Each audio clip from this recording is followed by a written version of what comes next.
நெல்லையில் உள்ள புகழ்பெற்ற நெல்லையப்பர் காந்திமதி அம்பாள் திருக்கோவில் பங்குனி உத்திர திருவிழா கொடியேற்றத்துடன் வெகு விமர்சையாக தொடங்கியது. இது குறித்தான மேலும் விவரங்களை கொடுப்பதற்காக செய்தியாளர் ராஜா இணைப்பில் இருக்கிறார். பேசலாம். வணக்கம் ராஜா, விவரங்கள். வணக்கம் அம்ருத். திருநெல்வேலி அருள்மிகு நெல்லையப்பர் காந்திமதி அம்பாள் கோவிலில் ஆண்டு முழுவதும் திருவிழாக்கள் நடைபெற்று வருகின்றன. அதன் ஒரு நிகழ்வாக இன்று பங்குனி உத்திர திருவிழாக்கான கொடியேற்றம் சுவாமி சன்னதி உள் பிரகாரத்தில் அமைந்துள்ள தங்க கொடிமரத்தில் திரு கொடியேற்றம் நடைபெற்றது.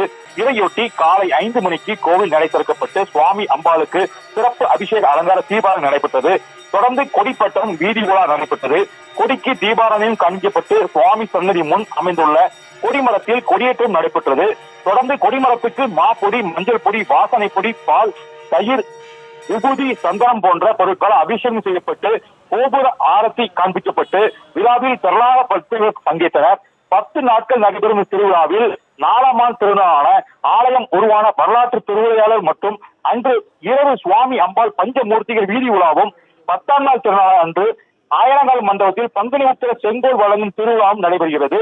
விழா ஏற்பாடுகளை கோயில் நிர்வாகம் சிறப்பாக செய்தனர். இந்த விழாவில் திரளான பக்தர்கள் கலந்து கொண்டு சுவாமி தரிசனம் செய்தனர். விவரங்களை வழங்கியமைக்கு நன்றி ராஜா. செய்திகளை உடனுக்குடனும் துல்லியமாகவும் தெரிந்து கொள்ள சப்ஸ்கிரைப் பண்ணுங்க.